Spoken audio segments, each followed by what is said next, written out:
Did you know you can potentially live for free? Yes, you can actually buy a house and live for free, or at the very least, pay a lot less than what your mortgage actually is. How, you ask? By house hacking. Now, I'm sure you've heard of the term house hacking, but in this video, I'm actually gonna tell you about all the best ways to house hack in Philadelphia and live for free. Hey everybody, my name is Lillian Chuckweezy. If you're new to my channel, welcome, welcome, welcome. Every week I hop on here to talk about living in Philadelphia, and I give tips and advice to help you along your home buying or home selling journey to make it as smooth and as simple as possible for you. So if you haven't done so yet, go ahead and hit that like button and subscribe to my channel. And if you are looking for a real estate agent in the Philadelphia area, definitely reach out to me. My team and I would love to help you buy or sell your next house. And my contact information will be down below. So being in Philadelphia, we all know it's the city. So we know that space is very limited. And when things get limited and when resources get limited, especially space, that's when people get very, very creative. And if you guys know Philly, it's full of creatives. And we all know that one way to utilize space in the city is to build up, which is why there's so many high-rise buildings instead of building wide like you can do down south. And if you've noticed, more of the newer construction buildings are taking advantage of building upwards by actually creating rooftops. So a lot of the buildings have rooftops, and people love that because it's so cool to be able to walk upstairs to your rooftop, look outside and see a beautiful view of the city. So the first way to house hack here in Philly is to do the traditional house hacking method, meaning to just buy a multifamily house, move into one unit and rent out the rest. So that could be you purchasing a duplex, which is a 2-unit house. So you move into one unit and you rent out the other side. If you want to buy a triplex, that's a 3-unit house, live in one unit, rent out the other 2. A quadplex is a 4-unit house, live in one unit, rent out the other 3 units. Now, I really love multifamily houses because if you stay between 2 to 4 units, you have access to the same exact financing that you're able to get a loan on for a single family house, which is great. So essentially you can get that same 30-year fixed rate mortgage that you would get on a single family house and just use that on a multifamily house. And if you buy a multifamily house, it's an income producing asset. You can actually self-manage it easier because all your units are in one building, and you can expand your portfolio even faster than you normally would if you buy single family units. And if you guys haven't checked out my full video on multifamily versus single family houses, make sure you check that out. I'll leave the link to that below. Now, the second way to house hack is by utilizing student housing room rentals. So if you buy a house next to any of the colleges or universities, then you have the opportunity to make it student housing. So if you buy a house, maybe let's say in the Temple area, or UPenn, or LaSalle or Drexel, there's a bunch of different universities in the city. If you buy a house next to any of those universities, then you can make it more appealing to students and rent by the room. Now, the great part about this strategy in particular is that you have the potential to make a lot of cash flow, but obviously being college students, you run the risk of there being more damages to the properties. So you have to weigh out the pros and cons and figure out what makes sense for you. Maybe if the cash flow exceeds what you think that the repairs would be, maybe you make that move. But college students love off-campus housing because it's usually cheaper and there's less restrictions. We know that if you're living in college dorms, obviously that's policed by campus security and, resident assistants, and you have to stay strict to their rules. But obviously off-campus housing, you have a little bit more flexibility. And that's what also can lead to more damages. But again, you have to weigh out the pros and cons with that and have a good vetting process to allow these certain students in the house and take the proper precautions in order to avoid these potential damages.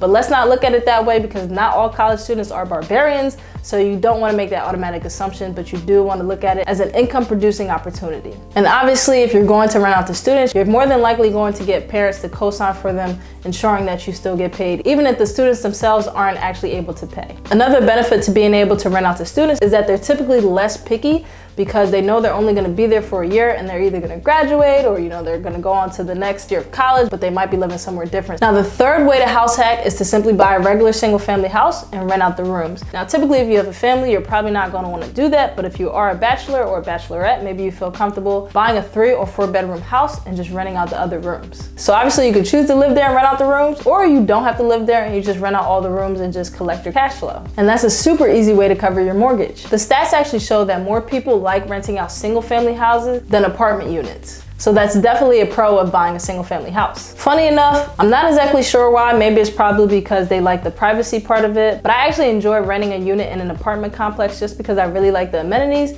but to each his own. Quick pause here, guys. If you're getting value and if you do like this video, go ahead and hit that like button and let's get right back into it. Now, the fourth way to house hack is to simply rent out your basement if you already have a house or you're looking to purchase a single family property. Now, obviously your basement has to be a finished basement if you are going to rent it out to somebody. You want to make the basement a self-sustainable unit so there's no reason for that person to come upstairs at all. So obviously you want to have a separate entrance leading to the basement. You want to make all the gas and electric separate ideally. Some people don't, but it's best practice to do so. Now it's up to you to decide if you want to get it rezoned, if you go as far as to make your gas and electric and plumbing all separate. Most people in Philadelphia do not do that.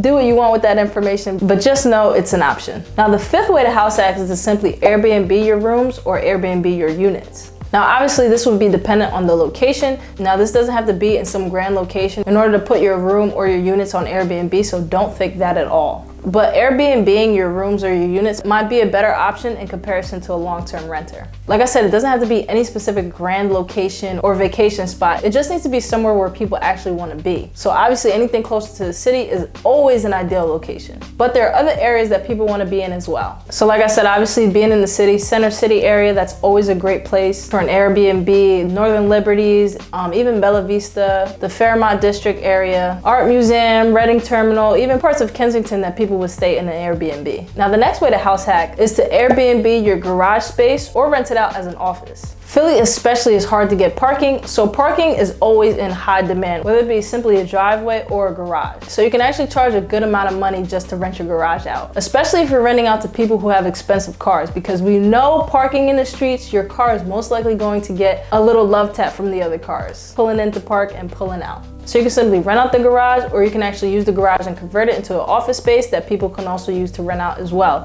Because office spaces and co-working spaces are actually becoming more and more popular in these times. And the benefit of being able to rent out an office space is pretty cool, because at this point they're just using it as an office, obviously, and they don't have to have access to any, showers or anything like that. It can be seen as less work than renting a room. And another option is to actually rent out your garage as storage space. We all know self-storage is a pretty big industry as well. And instead of somebody going to a commercial self-storage facility, they can come to a local self-storage place like your garage, and you can make a couple dollars that way as well. Now, the last way to house hack is to simply live inside the house that you purchased and flip it as you're living there. And this is a really good strategy because there are more incentives for primary residences. So if you go ahead and purchase a house, you live there for 6 to 12 months and you're fixing it up as time goes on, and then you repeat that process, you can actually build yourself a really nice portfolio by doing so. So you simply add that sweat equity and then move on to the next property. So guys, those are my top ways for you to house hack here in Philadelphia. Being that it's a city, I hope those are some really creative ways that you guys can consider to actually purchase a property, or if you have a property now that you can start to make some extra money on. If you're looking to buy a house, sell a house, or invest in Philadelphia, please go ahead and reach out to me. My team and I would love to help you along your buying or selling journey.